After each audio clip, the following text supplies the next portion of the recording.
అందరికీ శనార్థులు, నేను మీ Srivalli. Lotus agro farming సమర్పించు బరాబర్ ముచ్చట్లకు స్వాగతం.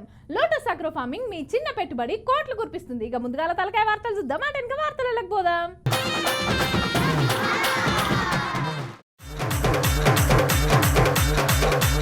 ఏసీబీ ప్రశ్నలు, కేటీఆర్ కు చెంటలు, మోహన్ జాటేత్తన్న ఎమ్మెల్యే మరి హామీ ఇచ్చేటప్పుడు తెలివలే. దొరికిండు దొంగ డాక్టరు, ఈయన తెలివికి చెప్పాలే జోహార్. కొడుకుకు తెలియకుండా కోడల్ని చంపిర్రు, కానీ తొందరగానే దొరికిర్రు. ఇక పర్మిషన్ లేకుండా సర్కార్ పైకమంతా ఎట్లిత్తరులా? ఫారెన్ కంపెనీకి ఆగమాగం 55 కోట్లు ఇవ్వాల్సిన అవసరం ఏముండే? అగ్రిమెంట్ రూల్స్ అన్ని పాటించిర్రా? ఇక మొత్తం నీ చేతుల మీద నుంచే నడిచిందా? క్యాబినెట్ ఓకే అనొద్దా? ఆర్బీఐ పర్మిషన్ తీసుకోవాలని నీకు తెలియదా? ఇగో గిట్లా ప్రశ్నలు వేసిండ్రట ఏసీ బొల్లు. మరి కేటీఆర్ ఏం జవాబు చెప్పిండో ఈయన కారి.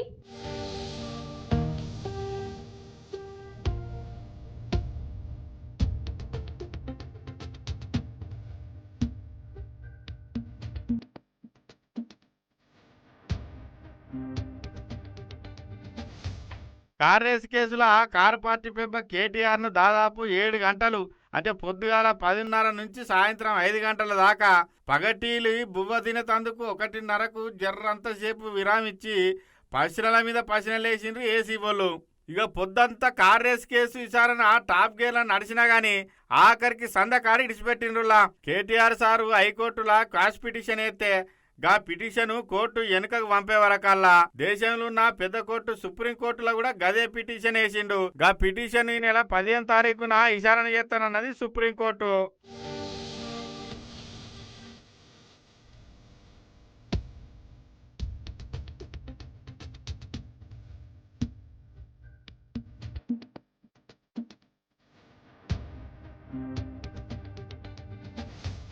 పోలీసు వాళ్ళ మీద నమ్మకం లేదని లాయర్లను ఎంబడి పెట్టుకొచ్చుకుంటానంటే కోర్టు లాయర్లకు లోపలికొచ్చేందుకు పర్మిషన్ ఇవ్వకుంటే బయటికెళ్ళి చూడొచ్చని చెప్పింది కదా.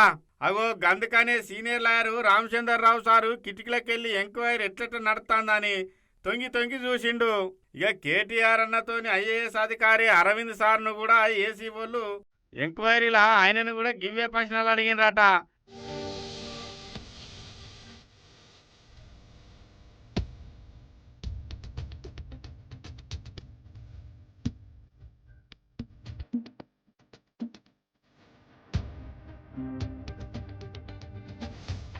ఇక ఎంక్వైరీలా మొత్తం వీళ్ళు చెప్పిందంతా వీడియో రికార్డు చేసుకొని మళ్ళా రావాల్సింది ఉంటుందని ఇంటికి తోలిచ్చిండ్రట. ఈ ఎంక్వైరీ అయిపోయాక బయటకు వచ్చి కేటీఆర్ సార్ ఏమన్నాడంటే ఇదొక చెత్త కేసు, ఇంట్లో పసలేదు ఏం లేదు, ఏదో పొలిటికల్ పవర్ చూపించుకునేందుకు కేసు పెట్టిండ్రని చక్కగా కారెక్కి గులాబీ భవన్కు పోయిండులా. చెత్త కేసు, ఇందులో విషయమే లేదు, మీరు అసలు ఏం చేస్తున్నారో కూడా ఈ ప్రభుత్వ ఒత్తిడిలో మీకే తెలియదు, పూర్తి స్థాయిలో అసంబద్ధమైన కేసు అని కూడా వాళ్ళకి చెప్పాను. ఇక కేటీఆర్ అన్న గులాబీ భవన్ కు రాగానే కార్ పార్టీ లీడర్లు ఎత్తుకొని లోపలికి తోలుకపోయినరు. ఇక గక్కడ విలేకరుల మీటింగ్ పెట్టి రేవంత్ రెడ్డి జైలుకు పోయిండు కాబట్టి గాయన లెక్కనే అందరినీ జైలుకు తోలుదామని అనుకుంటానని నేను రేవంత్ రెడ్డి గారిని, నీకు పైశాచికానందం ఉంది, అర్జెంటుగా నేను జైలుకు పోయినా కాబట్టి అందరినీ జైలుకు పంపాలి అని నీకు ఆనందం. నేనేమో విదేశాలు తిరిగి పెట్టుబడులు తెచ్చినా కాబట్టి నాకేమో విదేశాల స్థాయిలో మన రాష్ట్రం మన దేశం డెవలప్ కావాలని నాకుంది. నీకు మాకు తేడా అది. ప్రపంచ పటంలో హైదరాబాద్ని పెట్టాలి, తెలంగాణను పెట్టాలన్నది మా నాయకుడు కేసీఆర్ కమిట్మెంటు, మా కమిట్మెంటు. మేము నీలాగా 50 లక్షల రూపాయలతో దొరికిన దొంగలం కాదు, నీలాగా లుచ్చా పనులు చేసిన వాళ్ళం కాదు. నీకు భయపడేటోడు ఎవడు బీఆర్ఎస్ పార్టీలో తెలంగాణలో లేడు. మిస్టర్ రేవంత్, నేను నీ లెక్క డబ్బు సంచులతో దొరకలేదు, నువ్వెన్ని కేసులు పెట్టినా భయపడేది లేదని గట్టిగానే కరమైండు. ఈ కేసు ముందట ఎంత దూరం పోతుందో చూద్దాం కానీ ఇప్పటికైతే గివే ముచ్చటులా.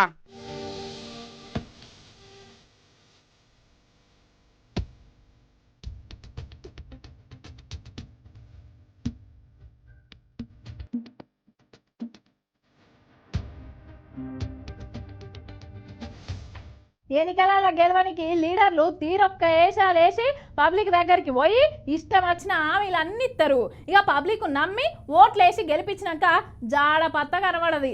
జనాలే ఇంటికి పోయినా కూడా ముఖం బంగారం అవుతుంది. అదో గట్నే గీడ కూడా ఓ ఎమ్మెల్యే దగ్గరికి పోయి సారు మీరు ఇచ్చిన హామీలు అమలు చేయమనంటే ఎమ్మెల్యే ఇచ్చిన సమాధానం ఏందో ఎరికేనా, పబ్లిక్ ఏం చేసిరో ఎరికేనా? అరుచుకుందాం పాండ్రి మొత్తం.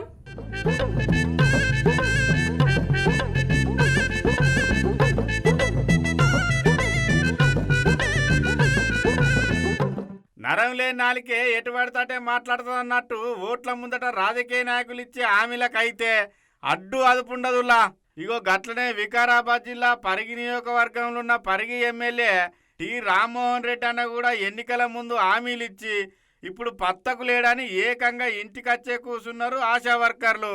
అగో చూసిండ్రా, ఆశా వర్కర్లంతా ఒక్కతాన కూడి ఆశా వర్కర్ల ఐక్యత వర్ధిల్లాలి, 18,000 రూపాయల జీతం పెంచాలి, ప్రమాద బీమా కల్పియాలని ఎట్లా నినాదాలు ఇస్తారో మీరే చూడండి. అగో ఇన్నారు కదా, ముచ్చటేందంటే జిందాబాద్ సిఐటియు జిందాబాద్ జిందాబాద్ జిందాబాద్ సిఐటియు జిందాబాద్ జిందాబాద్ జిందాబాద్ సిఐటియు జిందాబాద్ జిందాబాద్ వర్ధిల్లాలి ఆశా వర్కర్ నాయకత వర్ధిల్లాలి వర్ధిల్లాలి వర్ధిల్లాలి ఆశా వర్కర్ నాయకత వర్ధిల్లాలి వర్ధిల్లాలి ఇవ్వాలి ఆశల కనీస వేతనం 18,000 రూపాయలు ఇవ్వాలి ఇవ్వాలి ఇవ్వాలి ఆశల కనీస వేతనం 18,000 రూపాయలు ఇవ్వాలి ఇవ్వాలి కల్పించాలి ఆశల ప్రమాద బీమా సౌకర్యం కల్పించాలి కల్పించాలి. గతంలో కారు సర్కారు అధికారంలో ఉన్నప్పుడు వీళ్ళంతా తాన టెంట్ వేసుకొని జీతాలు పెరగాలని 15 రోజులు సమ్మె చేస్తా అంటే గా సమ్మె కాడికి గీ రామ్మోహన్ అన్న వచ్చి మా ప్రభుత్వం అధికారంలోకి రాగానే మీకు జీతాలు పెంచుతాం, మీ హామీలన్నీ అమలు చేస్తామని మాట ఇచ్చే వరకల్లా వీళ్ళంతా ఓట్లేసి గెలిపించిండ్రు ఎమ్మెల్యేగా రామ్మోహన్ అన్నను.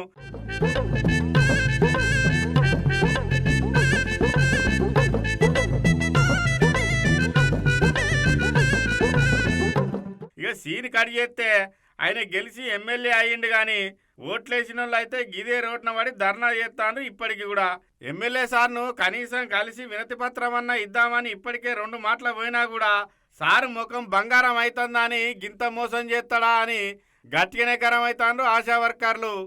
ఇంతకుముందు టీఆర్ఎస్ ప్రభుత్వం ఉన్నప్పుడు గవర్నమెంట్ హాస్పిటల్ కాడ ఒక 15 రోజులు సమ్మె చేసినాం. సమ్మె చేసి ఆ సమ్మెలో ఇప్పుడున్న ప్రభుత్వం, ఇప్పుడున్న ఎమ్మెల్యే, ఇప్పుడున్న ప్రస్తుతానికి మన పరిగిలో ఎమ్మెల్యే డాక్టర్ ఎమ్మెల్యే సార్ గారు మేము కూర్చున్న టెంట్ కిందికి వచ్చి మాకు ఏమని హామీ ఇచ్చిందంటే మా ప్రభుత్వం వచ్చినాక ఖచ్చితంగా మీకు 18,000 ఫిక్స్డ్ వేతనం చేస్తామమ్మా, మీరు ఖచ్చితంగా మాకు మీ ఓట్లు మాకే రావాలని చెప్పిండ్రు ఆల్రెడీ. సరే అని మేము కూడా ఖచ్చితంగా అనుకున్నట్టుగా కాంగ్రెస్ ప్రభుత్వాన్ని తేవాలనుకుని తెచ్చినాం కూడా.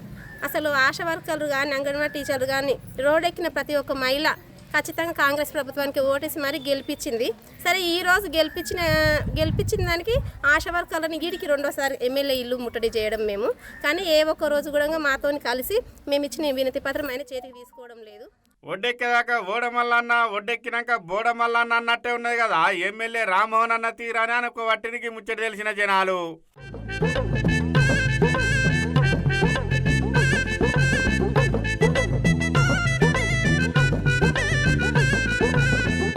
కొందరికి తెలివి ఉంటుంది కానీ ఆ తెలివిని ఎట్లా ఉపయోగించుకోవాలనో తెలియదుల్లా. తక్కువ చదివే చదువుకున్నా ఎక్కువ ఆలోచనలు చేస్తారు. బతక నేర్చినోడు ఎట్లయినా బతుకుతాడన్నట్టు వీళ్ళు బతకక మందినెత్తిన చేతులు పెట్టే పని మీద పడ్డారు. గిడ ఏకంగా ఒకడు నకిలీ పత్రాలు తయారు చేపించి దానికి తగ్గట్టు ఆధార్ కార్డు అన్ని ఎడిటింగ్ చేపించుకొని ఏం కొలువుకెక్కిండో ఎరికేనా చూడు రోపారి.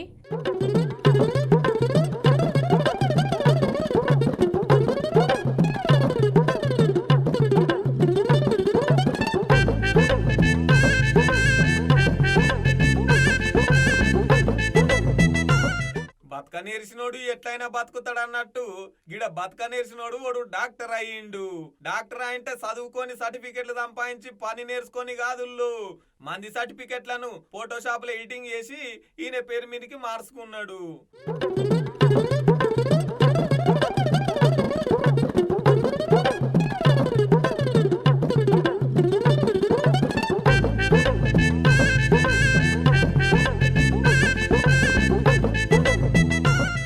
అట్లా నౌకరు ఎక్కిండు చేసిండు అన్నట్టు. చాలా దవాఖానలలో ఇప్పటికే చేసిండట, కానీ ఎవరి పానాలు అయితే ముప్పు కాలేదట. ఏదో పని వచ్చినట్టు నటించినట్టుండు. ఇక మొత్తం మీద అయితే అయ్యగారి భాగవతం అంతా బయట పడేసరికి ఇగో పోలీసు వాళ్ళు వెనక కర్రె ముసుగుదొడిగి నిలబెట్టిరు కదా. ఇగో గీడికి వచ్చింది నకిలీ డాక్టర్ గారి భాగవతం. చూసినారు ఎన్ని రోజులు తప్పించుకొని తిరుగుతారు, ఎప్పుడో ఒకప్పుడు బయట పడాల్సిందే కదా. మరి అయ్యగారు ఎంత చదువుకున్నారంటారా? ఎక్కడిది డిగ్రీ ఫెయిల్ అంట. ఇక జుడూరి సర్టిఫికెట్ ఎట్లా తయారు చేసుకున్నాడో అగో మెమోలు సర్టిఫికెట్లు అన్నీ.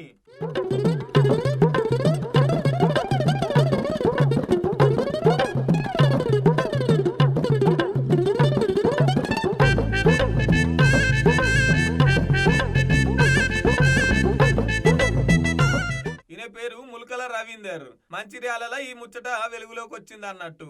అయితే ఈయన పేరు మీద తగ్గట్టే ఉన్న ఓ డాక్టర్ సర్టిఫికెట్ ని తీసుకొని ఆ డౌన్లోడ్ చేసిన సర్టిఫికెట్ ఆయన పేరు తీసేసి ఈయన పేరు పెట్టుకున్నాడు. ఇక మళ్ళా ఏమన్నా డౌట్ రాగాలని చెప్పేసి ఆధార్ కార్డు కూడా మార్చుకున్నారు.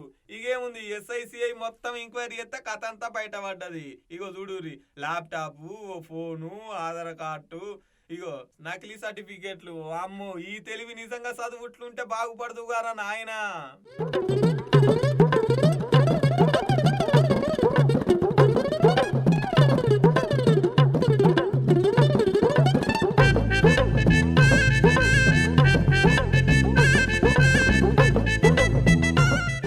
SP మేడం అయితే ఇట్లా విలేకరుల మీటింగ్ పెట్టి ముచ్చటంతా చెప్పింది. ఒకవేళ మీకేమన్నా గిట్నే డాక్టర్ దొంగ డాక్టర్లు అని డౌట్ వస్తే మాకు వెంటనే సమాచారం అందించాలని చెప్పింది.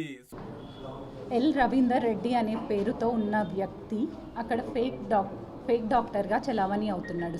స్టార్ హాస్పిటల్స్, గోదాం రోడ్లో ఉన్న స్టార్ హాస్పిటల్స్లో ఫేక్ డాక్టర్గా చలామణి అవుతున్నాడు అని చెప్పేసి మాకు కంప్లైంట్ వచ్చింది. వెంటనే టౌన్ CI అండ్ SIలు దాని మీద దర్యాప్తు చేయడం జరిగింది. సో ఆ రవీందర్ అనే వ్యక్తి పరారీలో ఉన్నాడు. మా వాళ్ళు దర్యాప్తు చేసి అతన్ని పట్టుకున్నారు. దర్యాప్తులో తేలింది ఏంటంటే ఈ నిందితుడు ముల్కల రవీందర్ అనే అతను. నిందితుడి పేరు ముల్కల రవీందర్. ఇతను మంచిర్యాల నుంచి. సో ఇతను MBBS పాస్ అవ్వలేదు, కానీ ఆన్లైన్లో ఇతని పేరుకి దగ్గరగా ఉన్న డాక్టర్ల సర్టిఫికెట్లు అవి చూసి ఒక డాక్టర్ ఎల్ రవీందర్ రెడ్డి అనే పేరు తన పేరుకి దగ్గరగా ఉంది అని చెప్పేసి ఆ సర్టిఫికెట్ క్రియేట్ చేసుకొని, ఫేక్ సర్టిఫికెట్ క్రియేట్ చేసుకొని and fake Aadhaar card create చేసుకొని గత 2 ఏళ్లుగా ఫేక్ డాక్టర్గా చలామణి అవుతున్నాడు. చూసినారుల్లా వీడు ఎంత పని చేసిండో. ఇంకా నయ్యం ఎవరి పానాలు పోలే గాని ఈడు చేసింది ఎంత పెద్ద తప్పు చూడురి. మంది సర్టిఫికెట్లు పెట్టుకొని డాక్టర్ అవతారం ఎత్తి మంది పానాలతో చెలగాటమాడు. అందుకని పోలీసు వాళ్ళు అరెస్ట్ చేసి జైలుకు పంపించే పని మీద ఉన్నారు. మంచిగా అయింది బడివేగానికి. లేకపోతే ఏంది, ఎవరికన్నా ఏమన్నా అయి ఉంటే పుసుక్కున్నా ఎన్నేళ్ళున్నా బయట పడక తప్పదు. గిసొంటి దొంగ పనులు చేసే వాళ్ళు మంచిగా చదువుకొని మంచిగా బాగుపడురి. ఎన్ని రోజులకైనా దొరకక తప్పదు. పైలం సుమా.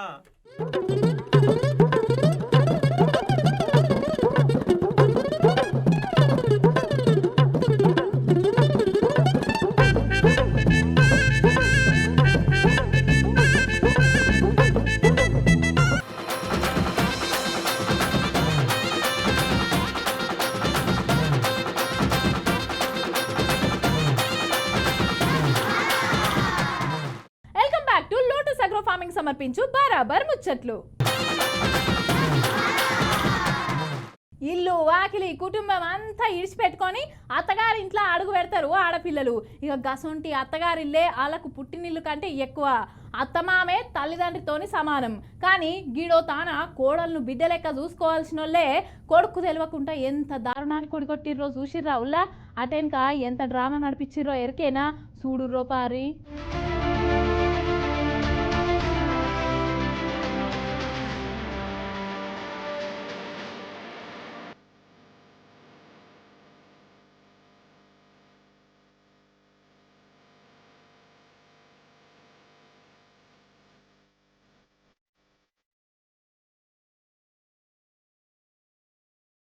ఇగో ముందుగా ఇడ బ్యానర్ కనబడుతుందిగా, ఇది చదువుదాం పారి.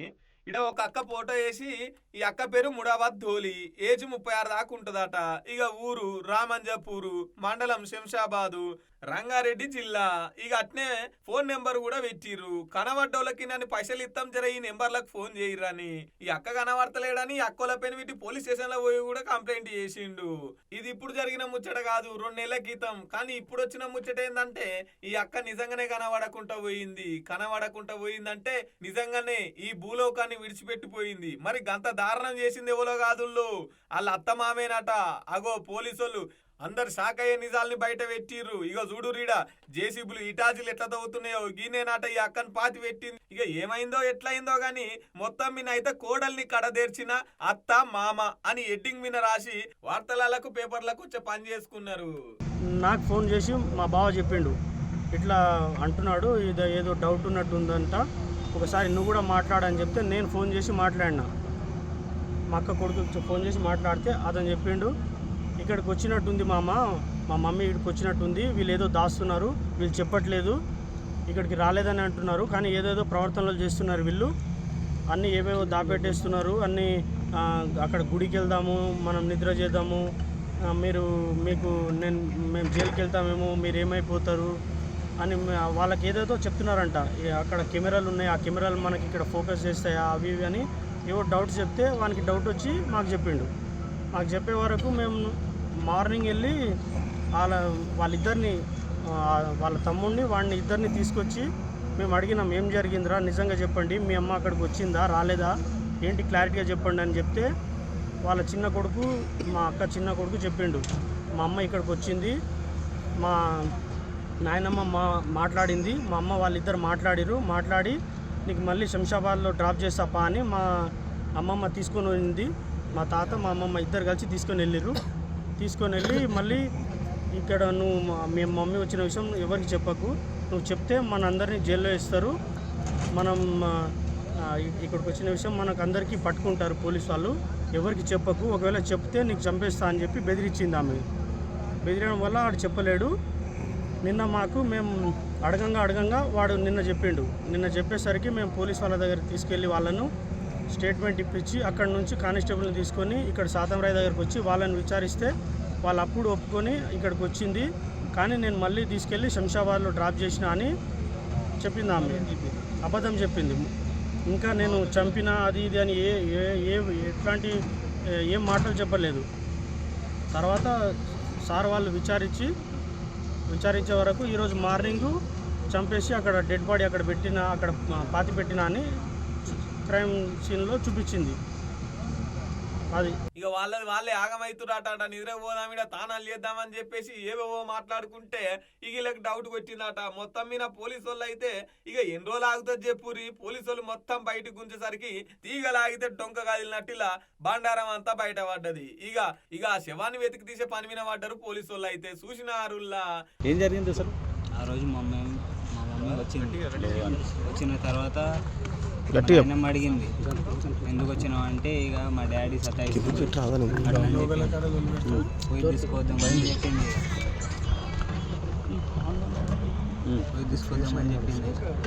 ఇక బయట వచ్చినాక ఒక గంట తర్వాత మా నాయనమ్మ వచ్చింది. మా అమ్మ రాలే. ఇంకా పొద్దున చెప్తుంది, ఇప్పుడు రాత్రి వచ్చిన విషయం ఎవరికి చెప్పకు, చెప్తే ఒకవేళ చంపేస్తా అట్లా.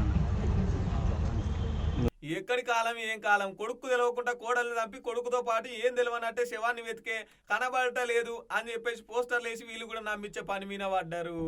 ఎటుపోతున్నాయి మానవ సంబంధాలు, ఎటుపోతున్నాయి మనుషుల మధ్య ప్రేమలు, సొంత కోడల్ని కడదెర్చే కాడికొచ్చిరు కొడుకు తెలవకుండా అంటే చూడు రిల్లీగా. ఏమన్నా మాట ముచ్చటుంటే మందలియాలి గాని గిట్లా చంపుకుంటా పోతారు. కొడుకు బుద్ధి చెప్పాల్సిన వాళ్ళే తల్లిదండ్రులే గిట్లా చేస్తారా అని చెప్పేసి పబ్లిక్ అయితే గట్టిగానే గరం అవుతున్నారు.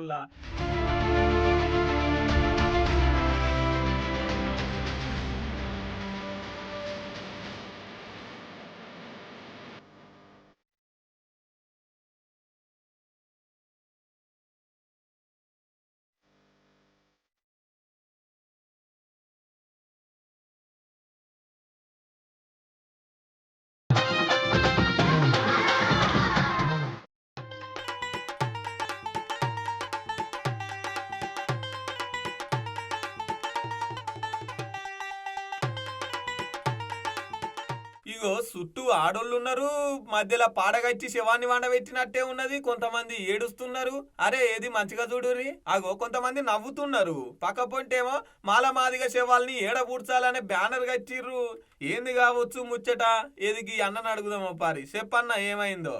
మన పిఠాపురం నియోజకవర్గం గొల్లప్రోలు గ్రామంలో జరుగుతున్నటువంటి ఎస్సీ మాదిగల కులస్థైనటువంటి యొక్క శ్మశానంపై డంపింగ్ చేస్తున్నటువంటి ఏదైతే విధానం ఉన్నదో ఆ విధానంపై మేము అందరి అధికారులతో మొన్న గత 15 రోజుల్లో కూర్చొని మాట్లాడడం జరిగింది. అక్కడికి అన్ని డిపార్ట్మెంట్ల నుండి ఆర్డీఓ గారు, ఎంఆర్ఓ గారు, ఎస్ఐ గారు, కమిషనర్ గారు అందరూ వచ్చారు. కానీ మీ సమస్యను మేము పరిష్కరిస్తాం, సత్వరమే పరిష్కరించి మీకు న్యాయం చేస్తామని చెప్పడం జరిగింది. అదే సమస్య ఈరోజు మరలా ఇక్కడ మేము కన్నా రూపంలో ఎంఆర్ఓ ఆఫీస్ ముందు పెట్టడం జరిగింది.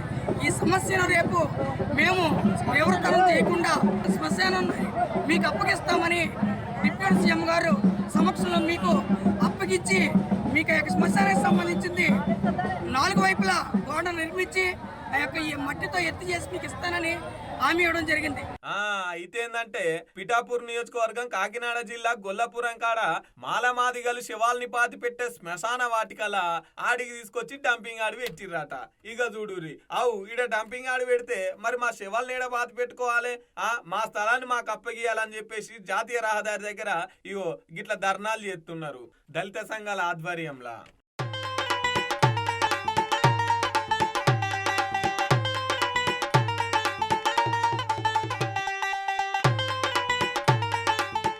ఇక ఎంఆర్ఓ, ఆర్డీఓ, కమిషనర్ వచ్చి ఇక మేము పవన్ కళ్యాణ్ సార్తో, డిప్యూటీ సార్తో మాట్లాడతాం.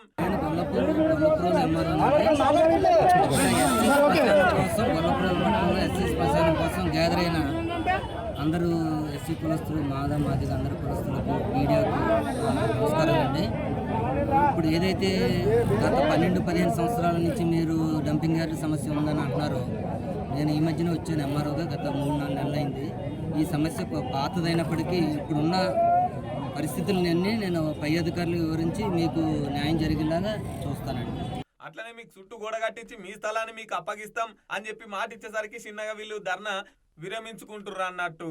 ఒకవేళ కాదు కూడదని మాట తప్పి మళ్ళీ ఎప్పటి లెక్కనే వేసిర్రు అనుకో, ఇక మేము అసలుకే వదలం, మళ్ళీ ఈ ధర్నా ఇంత ఎక్కువనే అవుతుంది కానీ తక్కువనే అయితే కాదు అని చెప్పేసి గట్టిగానే మాట్లాడుతున్నారు మన దళిత సంఘాల నాయకులు. ఈరోజు గొల్లపురోలు గ్రామంలో జరిగినటువంటి ప్రజలు మాత్రమే పాల్గొనడం జరిగింది. ఈ గొల్లపురోలు గ్రామ స్థాయిని జిల్లా స్థాయి సమస్యగా అధికారులు మలచినట్లయితే జరిగినటువంటి పరిణామాలకి ఖచ్చితంగా ఎదుర్కోవాల్సినటువంటి పరిస్థితి ఉంది. అదే కాకుండా ఈ దళితులకి రాబో 10 రోజుల్లోపు సమస్యను పరిష్కారం చేయనట్లయితే అధికారుల నిర్లక్ష్యం వల్ల, అధికారులు చేసినటువంటి తప్పిదం వల్ల, అధికారులు దుర్వినియోగానికి పాల్పడి ప్రజాప్రతినిధులకు చేయుతూ పలకడం వల్ల, ప్రజాప్రతినిధులు చేసినటువంటి నిర్లక్ష్యం వల్ల ఖచ్చితంగా ఎస్సీ ఎస్టీ అట్రాసిటీ యాక్ట్లోకి అధికారులు కూడా ముద్దాయిలుగా భావించబడి ఉంటారు. కాబట్టి వారి మీద ఈ గొల్లపురోలు దళితులు కేసులు నమోదు చేసేటువంటి సమస్యను కూడా ఈ సందర్భంగా వారికి తెలియపరుస్తూ. కాదా నువ్వు మరి డంపింగ్ యార్డ్ పెట్టనీకి మాలమాదిగల శ్మశాన వాటికే దొరికిందా? ఊళ్ళో ఏడ స్థలమే లేకుండా వచ్చునా? అంటే మాలమాదిగలు అంటే అంత తగ్గకు దొరికిరానా? కనీసం శవాల్ని పూడ్చిపెట్టుకునే చోటును కూడా కబ్జా చేస్తుర్రు అంటే ఈ దేశంలో మాలమాదిగల పరిస్థితి ఏంది, వాళ్ళ బతికేంది? ఎట్లాగుంట భూమి లేదు, అంత దొరలు పెద్దోళ్ళు దోసుకున్నారు. కనీసం శవాల్ని పెట్టుకోనికి కూడా సోటియర్ అని చెప్పేసి గట్టిగానే గరం అవుతున్నారు మాలమాదిగల సోదరులు, అట్నే దళిత సంఘాల నాయకులు.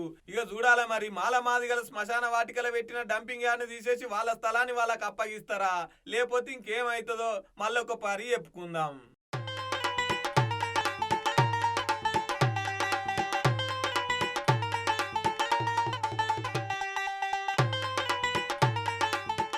ఇవన్నట్టు ఇయాల్టి ముచ్చట్లు. ఇక రేపటి బరాబర్ ముచ్చట్లలో మళ్ళా కలుద్దాం. అంతవరకు చూస్తూనే ఉంటారు BRK న్యూస్ తెలుగు. రేపు మళ్ళీ వస్తా.